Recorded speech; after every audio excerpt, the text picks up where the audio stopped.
L'intermittence n'existe qu'en France. Les intermittents coûtent chaque année 400 millions à la France. L'intermittence, c'est un quart du déficit chômage. Il y a 3% de fraudeurs chez les intermittents. Les permittents, c'est 15%, alors qu'ils pourraient être en CDI. Des gens décident d'être intermittents pour ne rien foutre. Pas comme moi qui écris des bouquins sans source et qui passe mon temps sur les plateaux télé pour les vendre. Le rapport de la Cour des comptes sur l'UNEDIC dit « C'est faux !» Et je vous explique pourquoi tout de suite.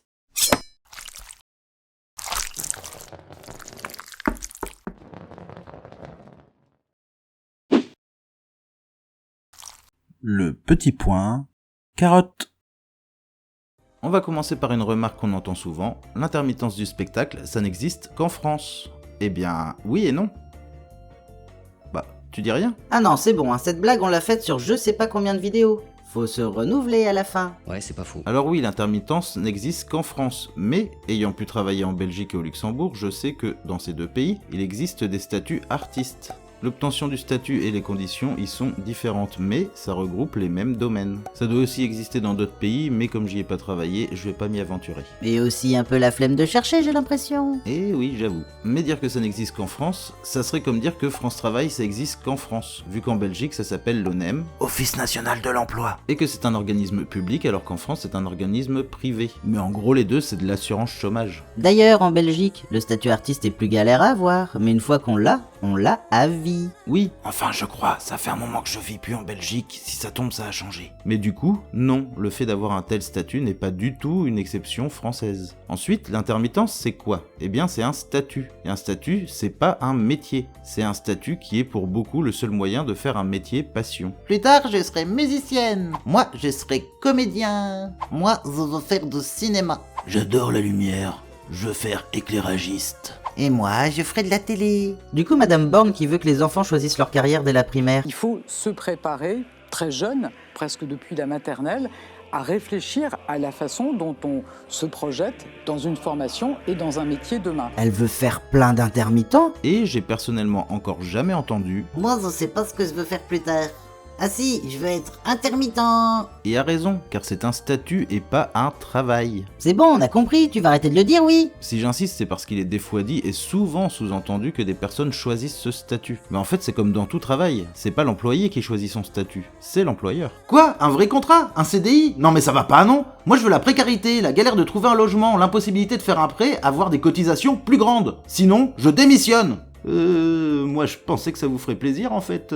Bah oui, on n'est plus à l'époque des 30 glorieuses où les employés choisissaient comme ils pouvaient. D'ailleurs, en parlant des 30 glorieuses, le fameux plein emploi qui y existait, faut pas oublier qu'à l'époque, très peu de femmes travaillaient. Du coup, plein emploi, ben maintenant, on dirait qu'il y a 50% de chômeurs. Donc il y avait moins d'emplois à cette époque que maintenant. Et surtout à l'époque, pour une grande partie, une personne qui avait un emploi pouvait faire vivre toute sa famille. Et oh, normalement c'est moi qui ramène ma science. Toi t'es là pour me ridiculiser et me contredire. Enfin, t'es un chat quoi. Oui, bah des fois, ça change. Bon, donc c'est l'employeur qui choisit ce statut. Et si la personne est prise, c'est qu'elle a un minimum de compétences dans son domaine. Et sachant que c'est quasiment que des métiers passion, si ton but c'est d'être intermittent, faut t'accrocher. Parce que ça veut dire que tu vas t'investir à apprendre les compétences autant que quelqu'un qui est passionné par le domaine que t'auras choisi. Après, faut aussi avouer qu'il y a quand même de beaux parleurs incompétents qui arrivent à de bons postes. Alors ça oui, mais c'est pareil dans tous les domaines. Des fois il suffit d'avoir de bons contacts et avoir du blabla pour arriver à un poste décisionnaire et n'avoir aucune compétence et tout faire par son équipe pour en récolter les lauriers. Mais ça n'est pas propre au domaine de la culture. Oui, il suffit de voir la politique, la finance, les écoles d'économie et de gestion et même les personnes les plus riches du monde. D'ailleurs, en parlant des personnes qui parlent sans connaître, contrairement à elles, faudrait peut-être expliquer ce que c'est que le régime intermittent,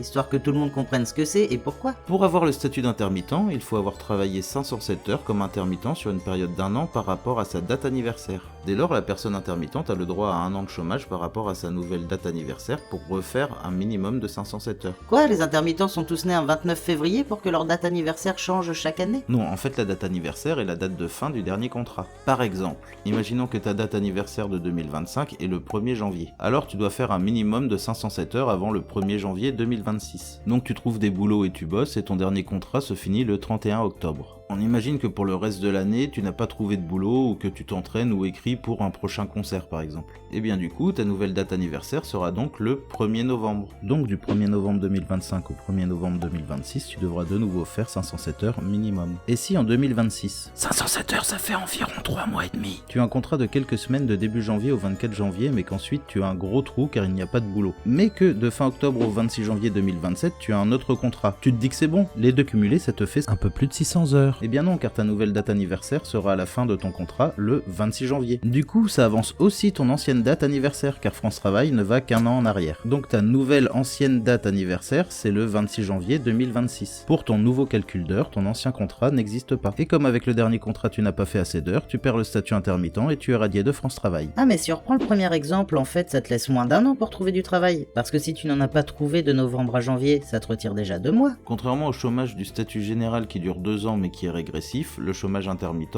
reste toujours au même solde. A noter aussi qu'il y a 7 jours d'attente au début du chômage, et que chaque mois il y a une franchise de congés payés. Sauf que ces jours sont retirés à la fin de la période de chômage. Donc si jamais vous devez recalculer votre date anniversaire avant la date, France Travail vous demandera de rembourser ces jours. Personnellement, une fois j'ai demandé un recalcul plus tôt que prévu et j'ai dû payer 400 € alors que je faisais quand même gagner à France Travail 4 mois de chômage. Pour l'indemnité journalière, Alors je vais tenter de faire au plus simple et pas rentrer dans les détails des calculs parce que moi-même je m'y perds et ça fait déjà 11 ans que je suis sous ce régime. il y a 2 annexes, la 8 et la 10. En gros la 8, c'est les techniciens et techniciennes. Donc les personnes qui vont installer les lumières, la sono, tout ça, mais aussi la grande majorité des personnes qui vont bosser dans l'animation. Donc tout ce qui est montage vidéo, fabrication des décors, l'animation, etc. Et l'annexe 10, c'est les artistes. Comédiens, musiciens, danseurs, acteurs, etc. Mais attends, les personnes qui dessinent les décors, qui dessinent les personnages qui bougent et tous ces trucs-là sont considérés comme des techniciens et techniciennes, et pas des artistes. Tout à fait, parce qu'il est estimé que ces personnes s'adaptent au style qui a été validé en amont par une personne qui, elle, est considérée comme artiste. Mais du coup, souvent, cette dernière n'est pas sous le régime intermittent, mais sous le régime d'auteur. En fait, ça dépend à la fois du poste de la personne. Si elle est en direction artistique, si elle est chef d'équipe, si c'est une équipe de set design ou si elle fait une bible graphique. Et en même temps de quel statut le studio lui a donné en fonction de ce que ça l'arrange et ce qui est possible. Par exemple, en direction artistique, les deux statuts sont possibles. L'un sera moins bien payé mais aura plus de droits d'auteur et inversement. En chef d'équipe ou si c'est une équipe de set design, ce sera forcément l'intermittence et pour la fabrication de la bible graphique, ce sera le statut d'auteur. Mais on peut aussi faire une bible graphique en étant dans les autres postes énumérés, mais du coup ce n'est plus considéré comme tel, même si c'est la même chose. Mais là, c'est une vidéo sur l'intermittence et je vais pas partir sur tous les autres statuts. Déjà parce que je les connais moins bien et en plus j'ai pas envie de partir sur un débat de qui est artiste, qui est technicien et pourquoi. Oula, oui, c'est déjà bien compliqué comme ça. Donc pour l'indemnité journalière, ça se calcule par rapport à l'annexe 8 ou 10, mais aussi par rapport au salaire, au nombre d'heures et aux différentes cotisations versées en fonction du poste ou du travail qu'on a effectué. L'indemnité est, contrairement au régime général, plafonnée. C'est-à-dire que même si on fait partie de l'annexe 10, que l'on gagne 5000 € par jour, qu'on a bossé tous les jours entre les deux dates anniversaires et qu'on a un poste avec toutes les cotisations, on ne pourra jamais toucher plus que 112 € par jour. Contrairement au régime général où si on prend le même exemple de 5000 € par jour pendant la période, alors la personne touchera 2033,18 € par jour. Après, le calcul est assez complexe. Il est plus avantageux pour l'annexe 10 que pour l'annexe 8 et juste pour expliquer les calculs, je pense que ça pourrait prendre une vidéo de 30 minutes. Mais je vais prendre un exemple volontairement simple pour expliquer la logique du truc. On a Billy, chanteur de rock, qui travaille 600 heures et touche 13 000 €. Et on a Elliot, danseur, qui travaille 600 heures mais touche 23 000 €. Les deux toucheront une indemnité journalière de 59 €. Parce que Billy aurait dû être à 56 €, mais il ne paye pas intégralement la CSG et la CRDS. Du coup, France Travail, lui, remonte son allocation. Par contre, il touchera moins pour la retraite et payera plus cher la mutuelle intermittente et d'autres trucs. Quoi ? J'ai rien compris. En fait, le calcul est très compliqué. Là, j'ai pris un exemple simple. Mais il faut savoir qu'une personne peut gagner par son travail plus d'argent qu'une autre, mais par rapport à ses heures, l'annexe dans laquelle elle est, les cotisations à payer pleines ou qu'une partie, Qui est lié à la fois au gain du travail mais aussi à l'indemnité journalière qui du coup est calculée par rapport aux heures travaillées et aux heures chômées. Ok. cette personne qui gagne plus qu'une autre peut être indemnisée moins que la personne qui a gagné moins. Ok...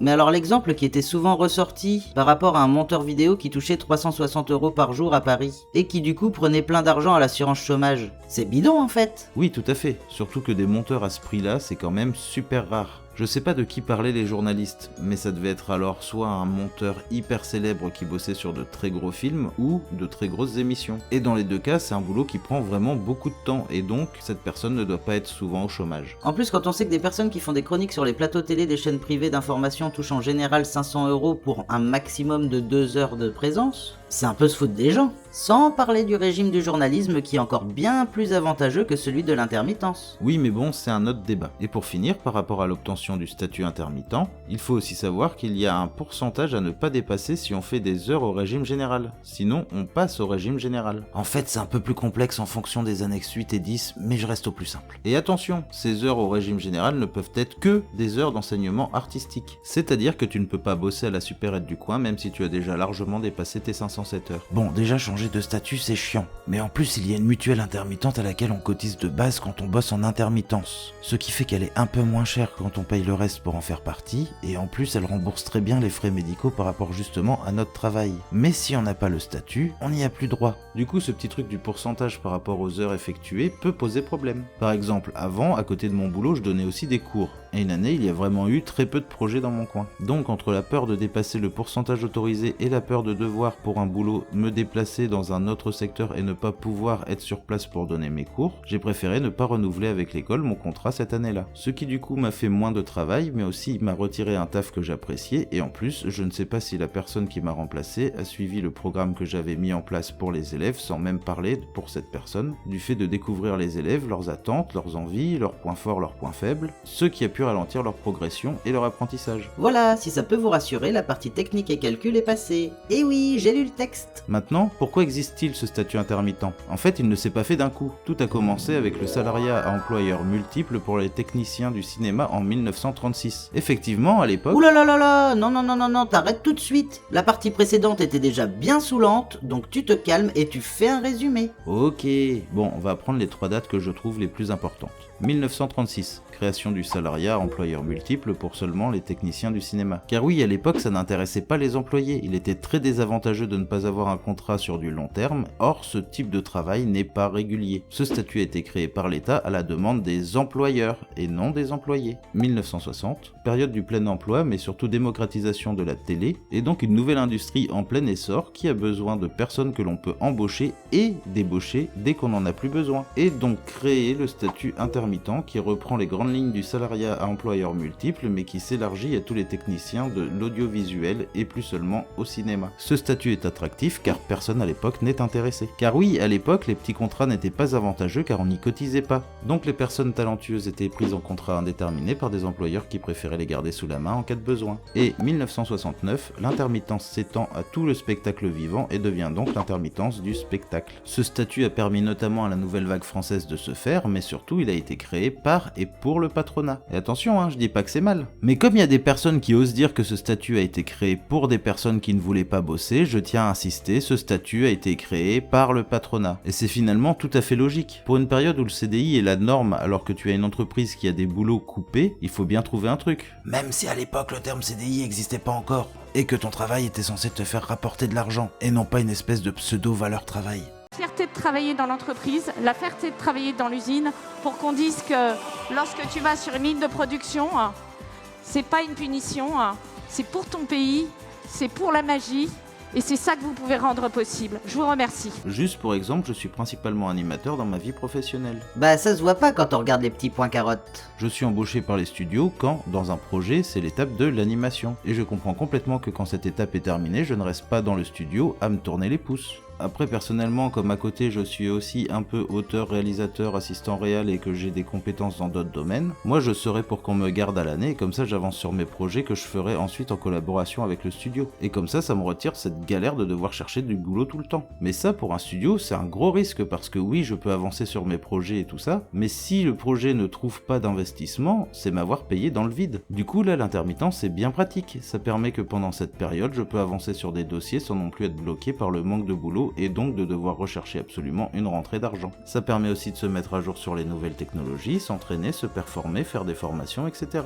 Mais surtout, ça permet aux employeurs d'avoir un statut qui reste attractif pour que des personnes aient envie de bosser dans ce domaine. Sinon, on fait comme aux États-Unis et on donne des salaires 2 à 4 fois plus gros parce que justement, les personnes vont devoir prendre en compte la période entre deux boulots. Enfin, en gros, c'est le même principe que les freelances en France. Oui, mais du coup, c'est l'État qui paye tout ça. Eh bien non, car justement, les personnes au statut intermittent cotisent plus que le reste, et il a été démontré par de nombreux économistes que l'intermittence s'autofinance. Ah, alors là en fait je voulais mettre un extrait de cette vidéo qui explique ce que je viens de dire. Mais elle fait 14 minutes 31 et tout est lié. Impossible de prendre juste un extrait qui explique l'ensemble. Donc même en avance rapide pour que ce soit encore compréhensible, j'ai pas pu faire moins de 7 minutes. Comme j'essaie de faire des vidéos qui font entre 15 et 20 minutes et que j'y arrive pas, j'ai décidé de pas rajouter 7 minutes de pas moi. Donc je vous conseille d'aller regarder cette vidéo ou bien de me croire sur parole. À noter pour remettre dans le contexte, cette vidéo était pour défendre le régime intermittent de l'époque. Il était légèrement plus complexe à voir mais bien plus avantageux et le régime général a beaucoup changé depuis. Mais alors pourquoi parler d'une vidéo si vieille pour des propos récents? Déjà je vous en pose des questions moi, mais la réponse arrive tout de suite, bande d'un pas chiant. Mais non, l'intermittence coûte 400 millions à la France qu'on entend souvent. Bon, il va falloir parler du rapport de la Cour des comptes sur l'UNEDIC. Malheureusement, le rapport n'est plus disponible sur le site de la Cour des comptes. C'est dommage car il faisait 16 pages, c'était pas très compliqué à lire. Bon, déjà, les 400 millions. Les personnes qui disent ça sont restées sur l'ancienne polémique. Le but de la réforme de l'intermittence, c'était pour économiser 320 millions sur le dos de l'intermittence. Et non pas que les intermittents coûtaient 320 millions et pas 400 millions. Réforme qui a encore plus précarisé les personnes dans ce statut. Il faut savoir que le rapport de la Cour des comptes a été fait parce qu'à l'époque, Pôle emploi disait avoir un déficit de 4 milliards. Et le rapport de la Cour des comptes a dit qu'il y a 1 milliard dû à l'intermittence. Et attention, l'intermittence coûterait 1 milliard, mais c'est sur le total. Ce n'est donc pas en proportion sur le déficit. Du coup, si le déficit était de 50 milliards ou 1 milliard, l'intermittence serait toujours à 1 milliard. Dès lors, dire que l'intermittence fait un quart du déficit, c'est fallacieux. Et comme je l'ai dit, l'intermittence s'autofinance, mais je l'explique mieux après.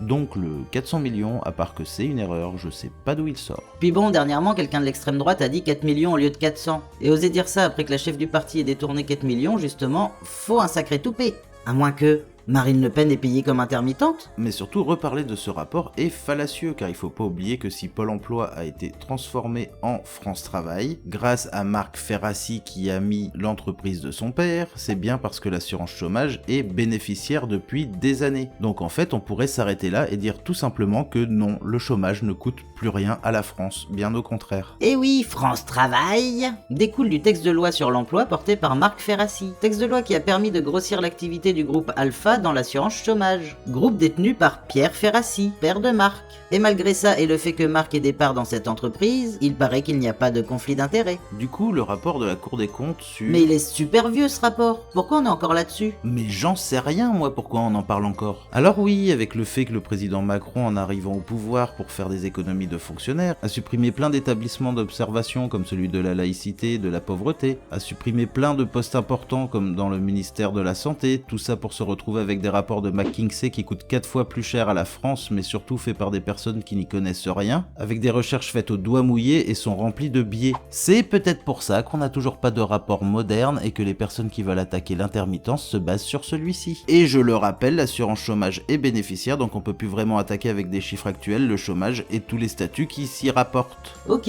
bon t'en parles de ce rapport de la Cour des comptes sur l'UNEDIC?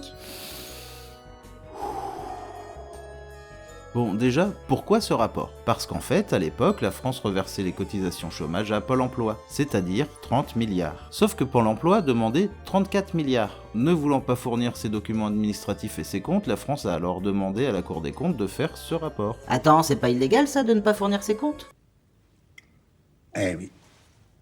Du coup, niveau tunas, dans ce rapport il est dit que l'intermittence c'est un quart du déficit. Le souci sur ce rapport c'est qu'il n'y a aucune base des chiffres, aucune présentation de leurs calculs. Un peu comme les rapports de McKinsey. Par contre, d'autres économistes qui se sont intéressés à cette histoire ont pu voir que les cotisations des personnes au régime intermittent font 3,5% des cotisations, mais qu'elles représentent 3,4% des dépenses. Le régime intermittent est donc autosuffisant, et même il est bénéficiaire. En fait les calculs sont un peu plus complexes que ça, mais quand je me suis déjà galéré à expliquer les calculs sur l'intermittence, là j'ai pas eu le courage. Mais en grand résumé, les cotisations des personnes sous le régime intermittent dépassent les dépenses de l'assurance chômage pour les personnes intermittentes, donc ils s'autofinancent. Bon, imaginons quand même que le rapport de la Cour des comptes ait raison. Il faut savoir qu'à l'époque la culture rapportait 57,8 milliards à la France chaque année, soit 2 fois plus que les télécoms, 4 fois plus que l'industrie chimique et 7 fois plus que le marché de l'automobile. C'était donc le second domaine qui rapporte le plus à la France, après l'agriculture qui rapportait 60 milliards. Du coup, investir 1 milliard, allez, soyons fous, voire même 4 milliards pour en gagner 57,8, je trouve que ça reste pas mal. J'ai juste envie de mettre ce petit extrait. 7 fois plus que l'industrie automobile.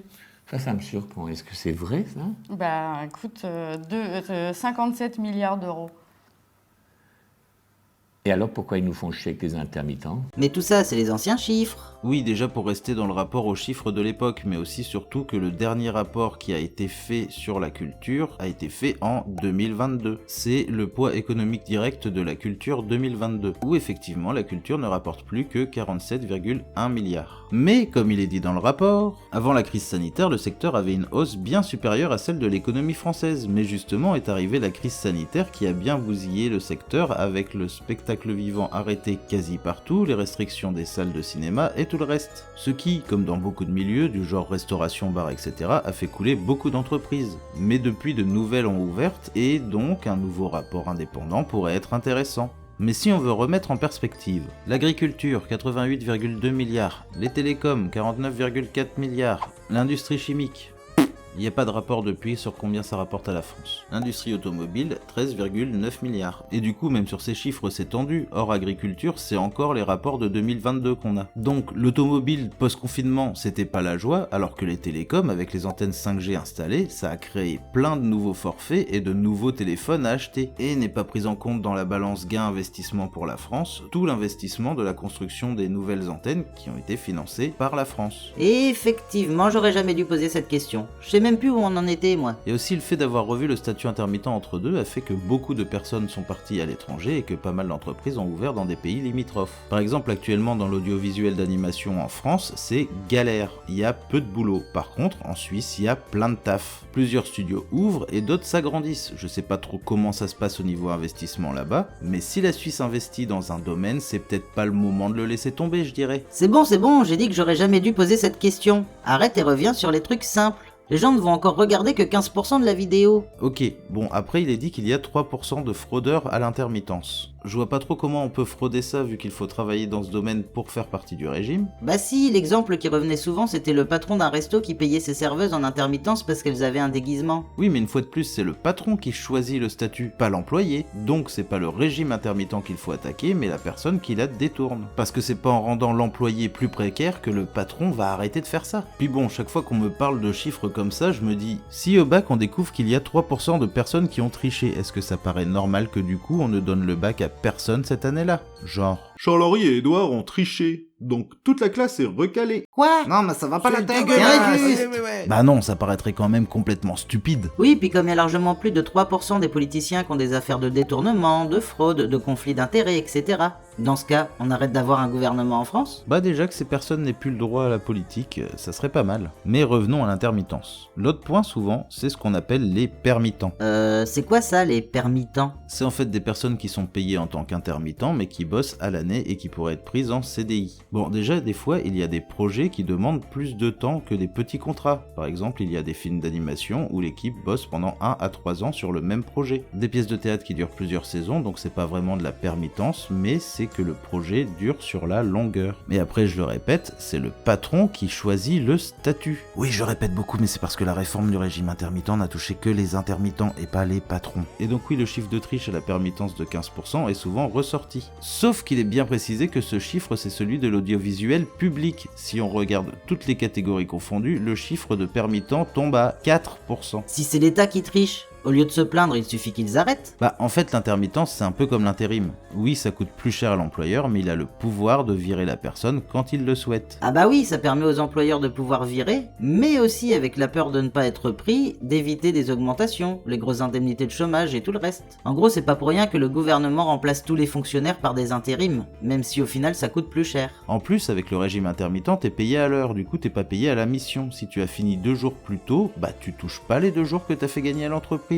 Si tu t'embrouilles avec la personne qui te dirige, t'es viré dans l'heure qui suit. Comme une de tes connaissances qui a proposé une solution à un réalisateur et que tout le monde a trouvé ça mieux. Mais ça a vexé le réal. Cette personne s'est retrouvée virée l'heure qui a suivi. Ce qui est finalement mieux que l'intérim où faut attendre que la personne ait fini le contrat pour pas payer d'indemnité supplémentaire. En plus, en intermittent, il n'y a aucune indemnité payée en plus. C'est déjà pris dans les cotisations directement. Je sais pas si vous vous rappelez, il y a eu plein d'interventions pendant des plateaux télé, radio, des messages avant des concerts, des pièces de théâtre, etc. Et des personnes disaient « C'est inadmissible qu'il coupe pendant notre émission télé !» Bah oui, mais ton émission existe grâce à ce statut. C'est bon, sur les plateaux télé, on n'arrête pas d'entendre « Ah, Je suis multimilliardaire, mais si je dois payer 2% d'impôts, je m'en vais.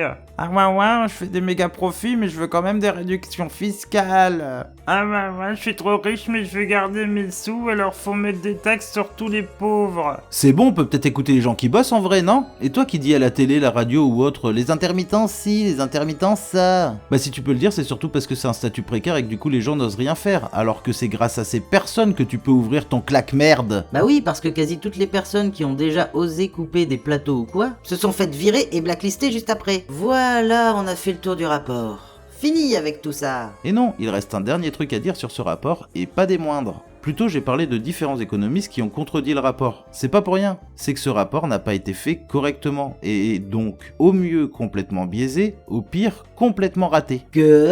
Tu nous fais chier avec ça depuis tout à l'heure pour nous dire que tout ce qu'on vient d'écouter, c'est n'importe quoi. Bah oui, mais c'est pas moi qui ressors les arguments de ce truc à chaque fois. Mais bon, je m'explique. Ce rapport a été fait à la demande de l'État parce que Pôle emploi n'a voulu donner aucune donnée. Les rapporteurs sont partis du principe qu'il faut trouver pourquoi il manque 4 milliards pour l'assurance chômage et ont fait leurs recherches en fonction. Mais en fait, du coup, on sait même pas s'il manquait vraiment 4 milliards. C'est en fait comme étudier un phénomène qu'on n'explique pas et se dire que ça a été fait par les extraterrestres. Et lancer ensuite une étude scientifique pour démontrer pourquoi ce phénomène a été créé par les extraterrestres, et non pas lancer une étude scientifique pour essayer de comprendre pourquoi ce phénomène existe. Eh bien, tous les scientifiques pourront vous dire que non, c'est pas comme ça qu'on fait une recherche. Enfin, les vrais scientifiques. C'est tout bête, hein, mais quelques mois après ce rapport, la personne à la direction du service de fraude à l'assurance chômage a été grillé qu'il était le plus gros fraudeur, parce qu'il était officiellement toujours au chômage alors qu'en même temps il était en CDI à Pôle emploi et ce pendant des années. Ah oui, effectivement, ça le fait pas top. Un peu comme Cahuzac, ministre des Finances,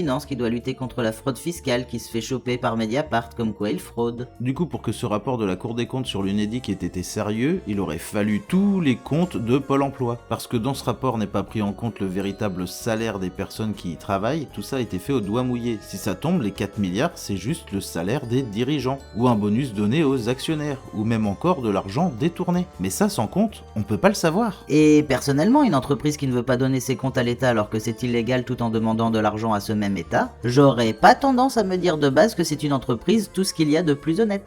Et pour finir, à part si c'est par idéologie, mais une idéologie qui veut réduire la culture à la force du marché, c'est une idéologie de merde, c'est pas mieux que l'imposer à la volonté d'un État. Dans les deux cas, ce n'est plus de la culture, mais ça devient de la propagande. Par rapport aux personnes qui disent qu'il faut supprimer le régime intermittent, je ne comprends pas le principe. Rien que d'un point de vue monétaire, c'est quand même quelque chose qui permet à la France de faire plein d'argent. En plus, quand on n'arrête pas de dire qu'il n'y a pas d'argent dans le pays, c'est loin d'être judicieux de supprimer quelque chose qui justement en rapporte. C'est un peu comme « Papa, pourquoi on mange un jour sur 2 et que des pâtes ?» Parce que je veux pas que maman travaille, donc faut se serrer la ceinture. Oui, mais moi en fait j'aimerais bien travailler... Oh, toi tais-toi, je sais mieux que toi. Et allez, je vais au casino dépenser toute ma thune. Et toi, Bobonne, pendant ce temps-là, range-moi tout ce bordel là. Et c'est bête, hein, mais pour voir ce que ça donne, il suffit de voir ce qui s'est passé en Belgique quand le statut artiste a été supprimé. Il s'est passé quoi? Bah, comme en France, en Belgique, la culture c'était le second truc qui rapportait le plus d'argent au pays. Le statut supprimé, les projets qui ne pouvaient plus se faire en Belgique se sont faits ailleurs. Et il n'a fallu qu'1 an pour que le gouvernement belge se rende compte de tout l'argent perdu et il a remis le statut en place dès la fin de cette année perdue. Et bon, là c'est la Belgique, ils sont plus prompts à accepter d'avoir fait des erreurs contrairement à nos gouvernants.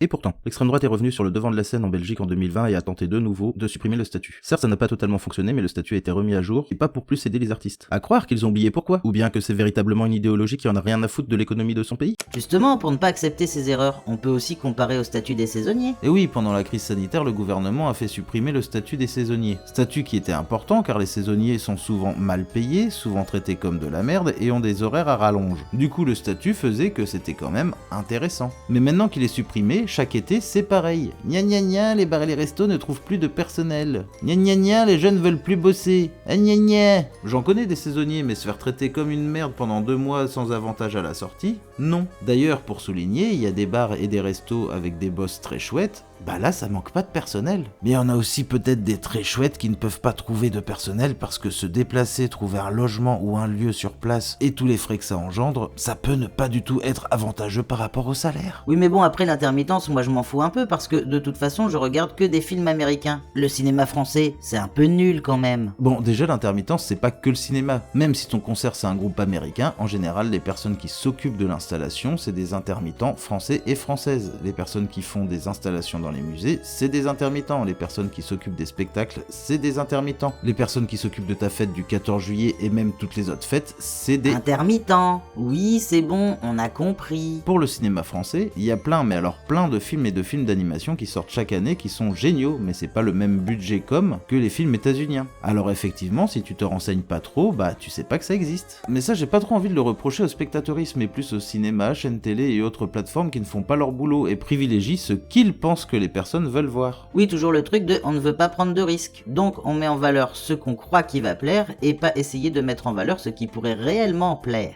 Mais dans ton cinéma américain, il y a peut-être des trucs que tu sais pas, mais grâce au statut intermittent justement, mais aussi au CNC et aux aides de région, bah tu vois des trucs qui ont été faits en France. Parce que sur tous ces projets-là, il y a une partie, voire la quasi-totalité de l'œuvre au niveau visuel qui a été faite en France. C'est vrai que ça fait beaucoup, mais du coup, peut-on encore donner une nationalité à un film alors? Eh bien ça, ce sera sûrement le sujet d'une prochaine vidéo. C'est l'histoire d'un mec, du coup il entre dans kiffer, et puis paf! J'ai essayé de faire une blague en intermittence, mais je pense que vous l'avez pas comprise. Pour finir, j'aimerais terminer sur une citation de ce grand homme qui façonne le paysage français et qui est, pour certains, le plus grand intellectuel et philosophe actuel français. Je veux bien entendu parler de Didier Super. Comme je dis toujours, on peut comparer l'intermittent du spectacle au militaire. Le militaire, son boulot, c'est quoi? C'est de faire la guerre. Or, la plupart du temps, qu'est-ce qu'il fait? Tout comme nous autres, il répète sa guerre. Sauf que lui, il a de la chance. Personne ne remet en cause la rémunération de ses répétitions. Et voilà. Ça fait 2 vidéos un peu longues et très politisées, mais il fallait bien les faire vu ce qui a été dit dernièrement. Comme je me doute que c'est long et chiant, le prochain petit point carotte sera un résumé et une conclusion de ces vidéos. Quoi? Ah non, relou! Désolé, après promis, je repars sur des sujets moins chiants et des vidéos plus courtes. Comme on dit, un argument de merde se dit en 1 minute, mais un vrai argument se développe.